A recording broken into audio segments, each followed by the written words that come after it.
করে প্রথম উপদেশ পর্যন্ত পরপর আলোচনা করব। আপনাদের কাছে অনুরোধ, সম্পূর্ণ ভিডিওটি মনোযোগ সহকারে শেষ পর্যন্ত দেখুন।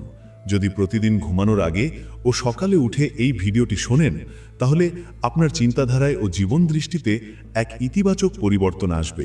ভিডিও শুরু করার আগে একটি অনুরোধ, সত্য মন থেকে কমেন্টে লিখে ফেলুন জয় শ্রী রাধিকৃষ্ণ। দশম উপদেশ, কর্ম ব্যতীত সাফল্য অসম্ভব। জীবনে কিছু পেতে হলে আমাদের কাজ করতেই হবে। কোনো কাজ না করে কেবল অলস বসে থেকে আমরা আমাদের লক্ষ্য অর্জন করতে পারি না। ভগবান শ্রীকৃষ্ণ বলেন, নিয়তং কুরু কর্মোত্তং কর্মজ্জয় হিয় কর্মণঃ। শরীর যাত্রা পিছতে ন প্রসিদ্ধেত কর্মণঃ।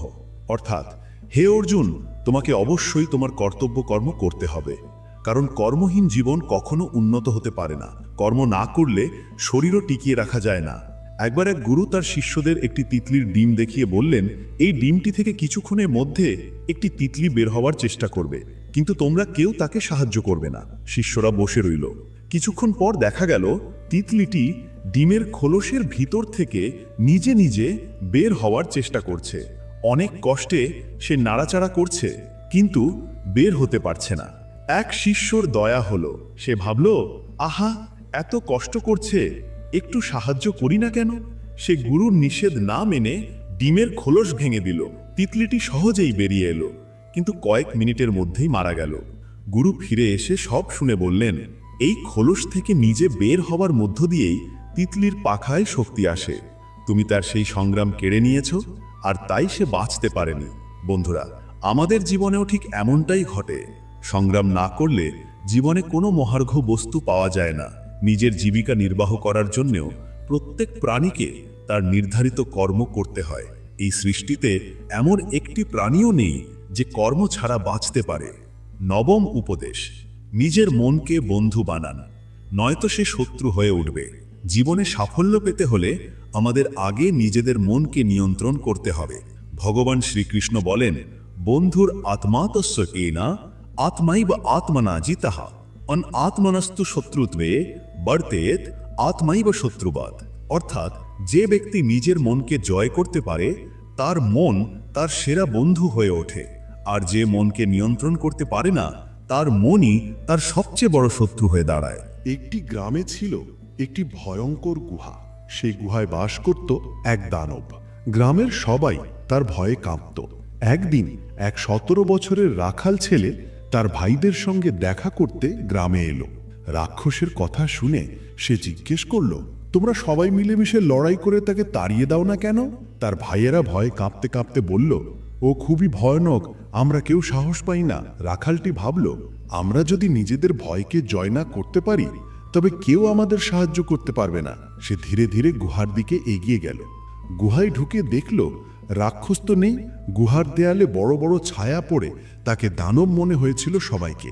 বন্ধুরা, আমাদের মন ঠিক ওই দানবের মতো। যখন আমরা আমাদের ভয়ের ছায়াগুলো বড় করে দেখি তখন মন শত্রু হয়ে দাঁড়ায়, আর যখন সাহস ও আত্মবিশ্বাস দিয়ে মনকে নিয়ন্ত্রণ করি তখন মনই হয় আমাদের বন্ধু। তুমি কি দেখনি রাক্ষসটা কত বড়? ওকে তো মারা যায় না। এই কথা শুনে ছেলেটি উত্তর দিল, বিষয়টা এ নয় যে সে বড় বলেই তাকে মারা যায় না। সত্যি কথা হলো, সে এত বড় বলেই ওকে নিশানা করাটা কঠিন হয়ে পড়েছে। কারণ ভয় আমাদের চোখে ছায়া ফেলে, আর সেই ছায়াই বাস্তবতাকে ঢেকে দেয়। তারপর যা ঘটল তা গোটা গ্রাম দেখেছিল। মাত্র 17 বছরের সেই রাখাল ছেলে নিজের হাতে তৈরি একটি গুলতি দিয়ে সেই ভয়ঙ্কর রাক্ষসটিকে নিখুঁতভাবে নিশানা করে মেরে ফেলল। বন্ধুরা, রাক্ষস তো একটাই ছিল, কিন্তু তার সম্পর্কে সেই ছেলেটির ভাবনা ও দৃষ্টিভঙ্গি ছিল একেবারে আলাদা। এজন্যই বলা হয়, যখন আমাদের জীবনে বিপদ আসে তখন আমরা তাকে কিভাবে দেখি সেটাই সবচেয়ে গুরুত্বপূর্ণ। আমরা যদি মনকে নিয়ন্ত্রণ করে ইতিবাচক দৃষ্টিভঙ্গি নিয়ে সমস্যার মোকাবিলা করি তাহলে আমরা জয়ী হব। আর যদি নেতিবাচক চিন্তা আর ভয় আমাদের উপর ছেয়ে যায় তাহলে আমরা হেরে যাব, ভেঙে পড়ব। এবার আসি অষ্টম উপদেশে, কর্মের ফল থেকে কেউ বাঁচতে পারে না। এই পৃথিবীতে এমন কোনো প্রাণী নেই যে নিজ কর্মের ফল থেকে পালাতে পারে। আপনি যাই করুন, সেটা ভালো হোক কিংবা মন্দ, তার প্রতিফল আপনি এক না একদিন অবশ্যই পাবেন। যদি আপনি সৎ ও উত্তম কর্ম করে থাকেন, তাহলে সেই সুকর্মই একদিন আপনার কঠিন সময় আপনার পাশে দাঁড়াবে। আর যদি আপনি পাপ করে থাকেন, তাহলে সেই পাপের ফল ভোগও আপনাকেই করতে হবে, গোপনে করলেও ছলনার মাধ্যমে করলেও। ভগবান শ্রীকৃষ্ণ গীতায় বলেন, ন কর্মণা মনোরম্ভান নৈষ্কর্মং পুরুষোষ্ণুতে ন চ সন্ন্যাসনা দেব সিদ্ধিং সমধিগচ্ছতি। অর্থাৎ শুধু কর্ম না করে বসে থাকলেই কেউ কর্মফল থেকে মুক্তি পায় না, আর কেবল সন্ন্যাস গ্রহণ করলে কেউ সিদ্ধি লাভ করে না। চলুন এই গভীর সত্যটিকে একটি বাস্তবধর্মী গল্পের মাধ্যমে বুঝি। এক গ্রামে দুজন ঘনিষ্ঠ বন্ধু থাকত। তারা বহুদিন ধরেই ভাবছিল, গ্রামে থেকে তো কোনোভাবে অর্থ উপার্জন হচ্ছে না, চলো শহরে যাই। তারা দুজনে শহরে গিয়ে কয়েক বছর কঠোর পরিশ্রম করে অনেক টাকা পয়সা রোজগার করে। তারপর ঠিক করলো এবার গ্রামে ফিরে যাই। যেহেতু তখন সড়কপথ বা ট্রেনের সুবিধা ছিল না, তাই গরুর গাড়িতে করে রওনা দিল। রাতে জঙ্গলের ধারে পৌঁছে তারা বিশ্রাম নেওয়ার সিদ্ধান্ত নিল। একজন বলল, তুই বাজার থেকে খাবার নিয়ে আয়, আমি এখানে বসে টাকা পয়সার পাহারা দিচ্ছি।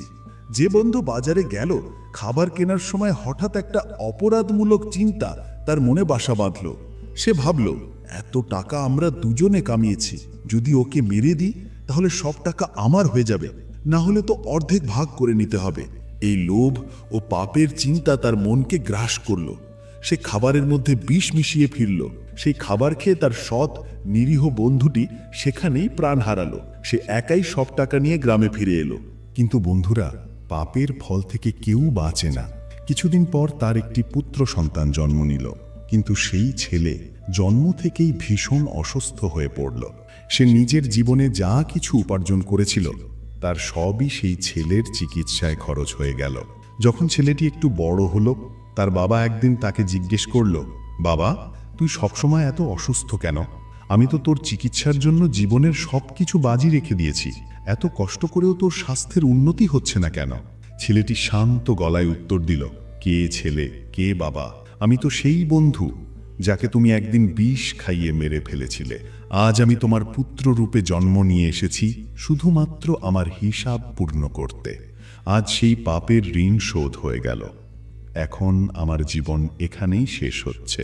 বন্ধুরা, এই গল্প আমাদের শিখিয়ে দেয়, একজন মানুষ নিজেকে যতই চালাক বা চতুর ভাবুক না কেন, যদি সে অন্যায় করে, অন্যকে কষ্ট দেয়, তবে আজ না হোক কাল তার কর্মফল সে পেতেই বাধ্য। পৃথিবীর কোনো প্রাণী তার কর্মের ফল ভোগ ছাড়া রেহাই পায় না। এই নিয়ম সৃষ্টির আদিকাল থেকে চলে আসছে। সপ্তম উপদেশ, শান্তি পেতে হলে ইচ্ছাগুলিকে নিয়ন্ত্রণ করতে শিখুন।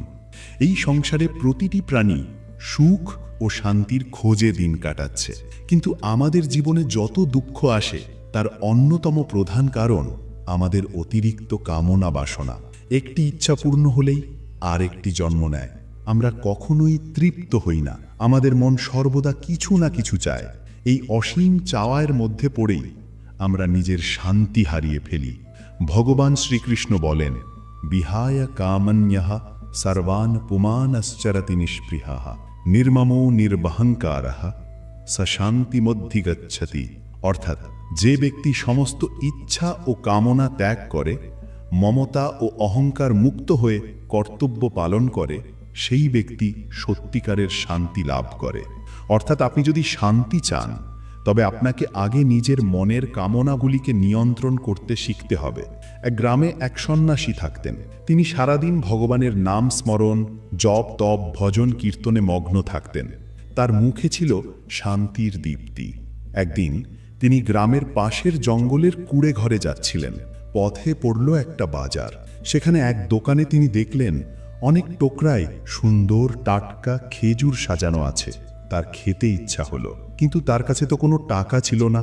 তবুও নিজের তপস্যার জীবন মনে করে তিনি ইচ্ছাকে দমন করে আবার কুঁড়ে ঘরের দিকে এগিয়ে গেলেন। কিন্তু সেই খেজুরের ইচ্ছাটা তার মনে রয়ে গেল। সারা রাত ঘুম হলো না। পরের দিন সকালে জেগে উঠে সে ভাবল, খেজুর যদি খেতেই হয় তাহলে কিছু টাকা তো জোগাড় করতে হবে। আমি শুকনো কাঠ জোগাড় করে বাজারে বিক্রি করতে পারি। সেই ভাবনা থেকেই তিনি ভজন ছেড়ে কাঠ সংগ্রহে বেরিয়ে পড়লেন।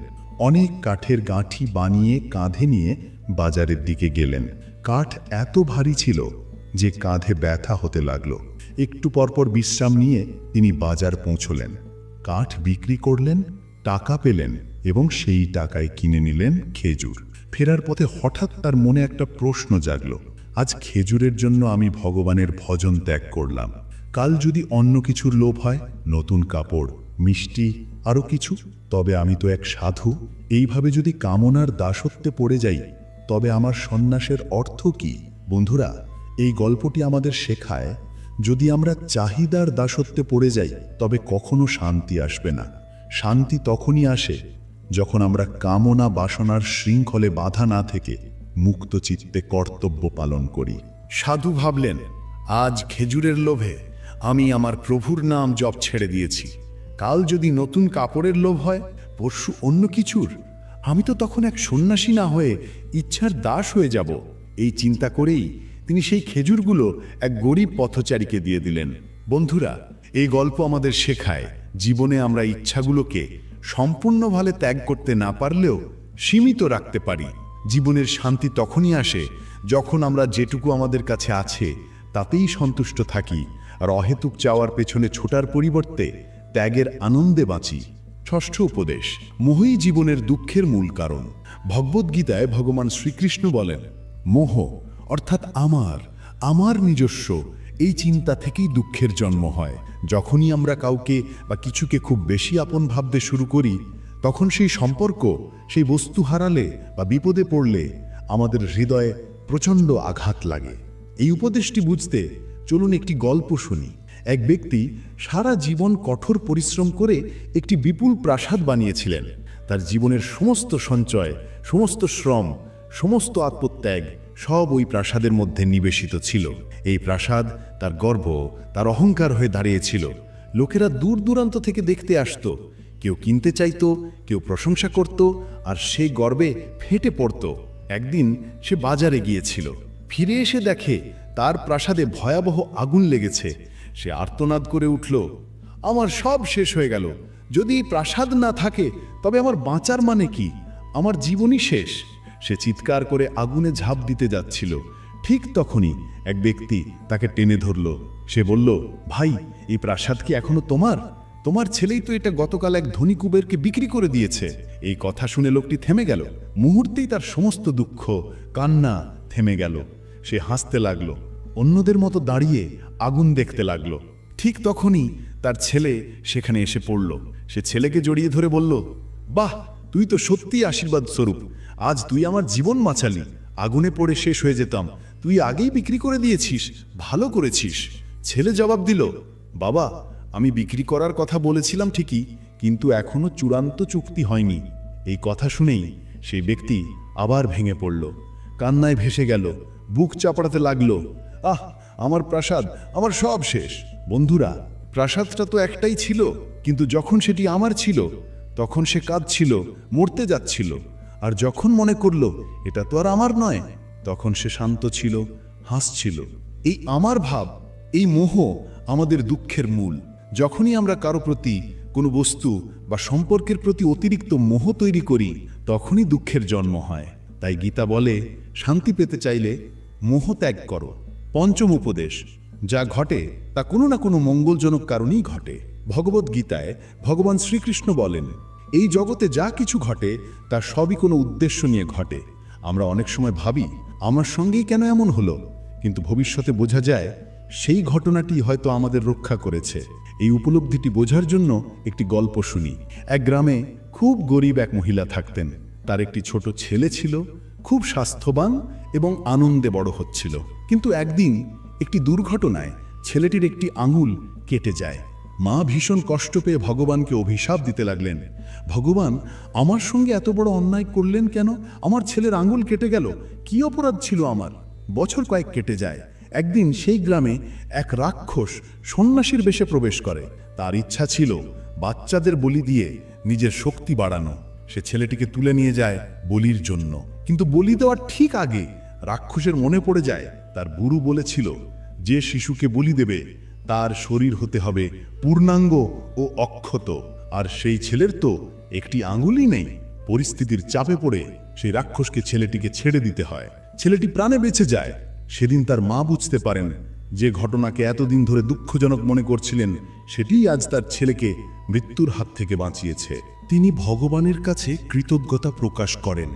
বন্ধুরা, আমাদের জীবনেও এমন অনেক কিছু ঘটে যা তখন বোঝা যায় না, কিন্তু ঈশ্বরের দৃষ্টিতে সবই নির্ধারিত।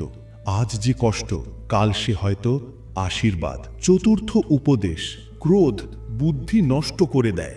সময় যত এগোয় আমরা বুঝতে শিখি যা হয়েছে ভালোর জন্যই হয়েছে। ভগবদ্গীতার চতুর্থ উপদেশ বলছে, ক্রোধ আমাদের বিবেককে ধ্বংস করে দেয়। যে মানুষ ক্ষণে ক্ষণে রেগে যায় তার জীবনে কখনোই শান্তির আনন্দ থাকতে পারে না। সে নিজেই নিজের ক্ষতি করে এবং তার প্রিয়জনদের হৃদয়ে গভীর ক্ষত রেখে যায়। বন্ধুরা দূরে সরে যায়, আত্মীয়রা কষ্ট পায় এবং সে নিজেও একাকিত্বে ডুবে যায়। এই শিক্ষাটি বোঝার জন্যে চলুন একটি গল্প শুনি। এক রাজা তার পুত্রের আচরণ নিয়ে ভীষণ চিন্তিত ছিল। রাজপুত্র খুব রাগী ছিল, সামান্য কথায়ও চটে যেত, কার সামনে কি বলছে তাও খেয়াল রাখত না। রাজা অনেকভাবে বোঝানোর চেষ্টা করেও ব্যর্থ হলেন। অবশেষে তিনি ছেলেকে এক মহাজ্ঞানী গুরুজির কাছে নিয়ে গেলেন। গুরুজি সব কথা শুনে বললেন, মহারাজ, চিন্তা করবেন না, কয়েকদিনের মধ্যেই এই ছেলের রাগ কমে যাবে। পরদিন গুরুজি ছেলেটিকে একটি কুটিরে নিয়ে গেলেন।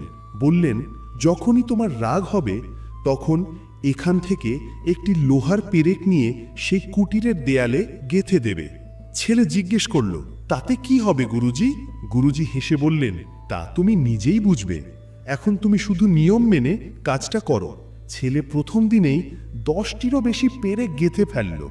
রাগ তো তার চরমে, কিন্তু প্রত্যেকবার পেরেক গাঁথতে তাকে অনেক দূর হেঁটে কুটিরে যেতে হতো। সে ভাবল, এই কষ্ট করার চেয়ে রাগ নিয়ন্ত্রণ করাই ভালো। পরদিন পেরেক গাঁথল 8টি, তারপর দিন 6টি, তারপর 4টি, তারপর 2। একদিন এলো যখন সে একটিও পেরেক গাঁথেনি। সে দারুণ খুশি হয়ে গুরুজির কাছে গেল, বলল, গুরুজি, আজ আমি একটুও রাগ করিনি। গুরুজি বললেন, এখনো তোমার শিক্ষা শেষ হয়নি। আজ থেকে যেদিন তোমার রাগ না আসবে সেই দিন একটি করে পেরেক খুলে ফেলবে। ছেলে সেটাই করল। একটি করে খুলতে খুলতে 1 মাস কেটে গেল। অবশেষে সব পেরেক খুলে ফেলল। গুরুজি রাজা রানীকে ডেকে আনলেন। সবাই মিলে সেই কুটিরে গিয়ে দাঁড়ালো। গুরুজি জিজ্ঞেস করলেন, তুমি এখন এই দেয়ালে কি দেখছো? ছেলে বলল, কিছুই তো নেই গুরুজি, সব পেরেক খুলে ফেলেছি। গুরুজি বললেন, ভালো করে দেখো। ছেলে আবার দেখল, এবার বলল, হ্যাঁ গুরুজি, যত পেরেক ছিল সেগুলোর দাগ দেয়ালে থেকে গেছে। গুরুজি বললেন, তুমি ঠিকই বলেছ। ঠিক যেমন তুমি রাগ করে কাকে আঘাত করো, তারপর চাইলেও সেই দাগের চিহ্ন তাদের মনের মধ্যে থেকে যায়। তুমি ক্ষমা চাও, তবুও সেই আঘাতের চিহ্ন মুছে যায় না। ছেলে কেঁদে ফেলল, মা বাবাকে জড়িয়ে ধরল আর বলল, আমি কখনোই আর রাগ করব না।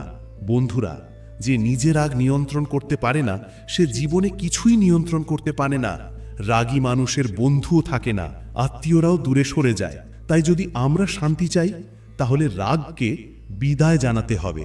তৃতীয় উপদেশ: জীবন চিরস্থায়ী নয়, ধৈর্য ধরলে সব ঠিক হয়। গীতার তৃতীয় শিক্ষা: এই জীবনে কিছুই স্থায়ী নয়, সুখও নয়, দুঃখ নয়, পরিবর্তনই প্রকৃতির চিরন্তন নিয়ম। যখন জীবনে কষ্ট আসে সেই সময় হতাশ না হয়ে ধৈর্য এবং বিশ্বাস রাখতে হবে। একটু ধৈর্য, একটু সহনশীলতা, এগুলি আমাদের দুঃখের সময় টিকে থাকতে সাহায্য করে। একজন ধনী ব্যক্তি তার গুরুজির কাছে এলো। সে বলল, গুরুজি, আজকাল আমার ব্যবসা খুব ভালো চলছে, কিন্তু ভবিষ্যতের কি হবে বলা যায় না। তাই এমন একটা মন্ত্র দিন যা আমি কষ্টের সময় মনে রাখলে সাহস পাব, আর সুখের সময় মনে রাখলে অহংকার না করি। গুরুজি হেসে বললেন, ভালো কথা, যাও, কিছুদিন পর আমি তোমাকে সেই মন্ত্র দেব। কিছুদিন পর গুরুজি তাকে একটি ছোট বাক্স দিলেন। তার ভিতরে একটি সোনার পাতায় খোদাই করা একটি বাক্য লেখা ছিল, এই সময়ও কেটে যাবে। ধনী ব্যক্তি প্রথমে বুঝতে পারল না, কিন্তু জীবনের কঠিন সময়ে যখন সে এই বাক্যটি মনে করত তখন তার মনে সাহস আসত, আর আনন্দের সময় যখন মনে করত তখন তার অহংকার কমে যেত। বন্ধুরা, গীতার এই উপদেশ আমাদের শেখায়, সময় পরিবর্তনশীল। দুঃখ আজ আছে, কাল থাকবে না। আর সুখ আজ আছে, তাই বেশি গর্ব করো না, কারণ সেটাও থাকবে না। ধৈর্য ধরো, বিশ্বাস রাখো, সবসময় কেটে যায়। দ্বিতীয় উপদেশ, ঈশ্বরে যে থাকে জয় তারই হয়। যুদ্ধক্ষেত্রে দাঁড়িয়ে কৌরব পক্ষ আত্মবিশ্বাসে পূর্ণ ছিল। ধৃতরাষ্ট্রের বিশ্বাস ছিল, আমার পাশে তো ভীষ্ম পিতামহ আছেন, গুরু দ্রোণ আছেন, এমনকি কর্ণ আমার পক্ষে, আমাদের হারাতে এমন কেউ নেই।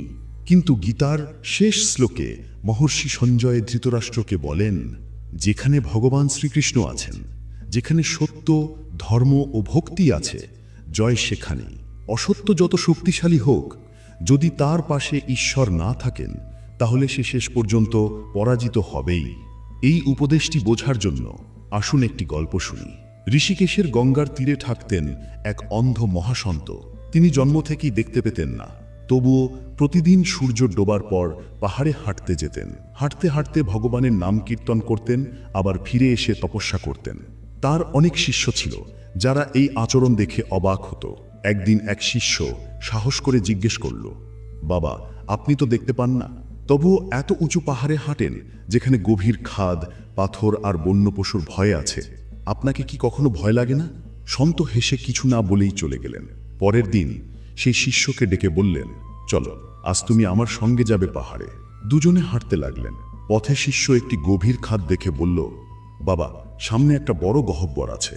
সন্ত বললেন, তুমি এখন আমাকে সেই খাদে ঠেলে দাও। শিষ্য স্তম্ভিত। সে বলল, আপনাকে ঠেলে দিই? বাবা, আপনি আমার গুরু, আমি তো শত্রুকেও খাদে ফেলার কথা ভাবতে পারি না। সন্ত বললেন, তবু আমি আদেশ দিচ্ছি, ঠেলে দাও। যদি মান্য না করো তবে নরক ভোগ করবে। শিষ্য কেঁদে বলল, বাবা, আমি নরক যেতে রাজি, কিন্তু আপনাকে আমি ঠেলতে পারি না। সন্ত এবার গম্ভীর স্বরে বললেন, এই যে তুমি একজন সাধারণ মানুষ হয়ে আমাকে খাদে ঠেলতে পারলেন না, তাহলে আমার প্রভু কি আমাকে ফেলবেন? ভগবান তো তার ভক্তকে কখনো দুঃখে ফেলেন না, তিনি কখনো কারো অমঙ্গল চান না। আমার ঈশ্বরে আস্থা আছে, তিনি সব সময় আমাকে রক্ষা করবেন। এই কথা শুনে শিষ্য গুরুজিকে প্রণাম করল। তার চোখে জল এসে গেল। সে বলল, আজ আমি বুঝলাম, সত্যিকারের ভক্তি মানে ঈশ্বরে অটল বিশ্বাস। প্রথম উপদেশ ও উপসংহার, যা হয় ভালোই হয়। বন্ধুরা, আমরা প্রায়ই জীবনে যেসব ঘটনা ঘটে তা নিয়ে প্রশ্ন করি, আমার সাথেই কেন এমন হলো? কিন্তু সময়ের সাথে বুঝি, যা ঘটে তা সবই কোনো না কোনো মঙ্গলের জন্যই ঘটে। যা এখন আমাদের কাছে দুঃখজনক মনে হচ্ছে, তা ভবিষ্যতে হয়তো রক্ষা করবে, শিক্ষা দেবে, পথ দেখাবে। এই বিশ্বাস যদি থেকে যায়, তাহলে আমরা জীবনকে অন্য চোখে দেখতে শিখি। বন্ধুরা, শ্রীমদ্ ভগবদ্ গীতার এই 10টি অমূল্য উপদেশ শুধু বইয়ের পৃষ্ঠা নয়, আমাদের জীবনের দিশারি হয়ে উঠতে পারে। এই জ্ঞান শুধু শুনে নয়, জীবনে প্রয়োগ করলে তবেই ফল পাবেন। আমরা আশা করি এই ভিডিও আপনার মনে নতুন শক্তি, আশাবাদ এবং ঈশ্বরে অটল বিশ্বাস তৈরি করেছে। এই গীতার জ্ঞানকে বেশি মানুষের কাছে পৌঁছে দিন। ভিডিওটি লাইক করুন, শেয়ার করুন, আর প্রাচীন সনাতন কথা চ্যানেলটি সাবস্ক্রাইব করুন এবং বেল আইকন প্রেস করে নোটিফিকেশন অলে সেট করে রাখুন। আর কমেন্টে একবার হৃদয় থেকে লিখুন, জয় শ্রী রাধে কৃষ্ণ।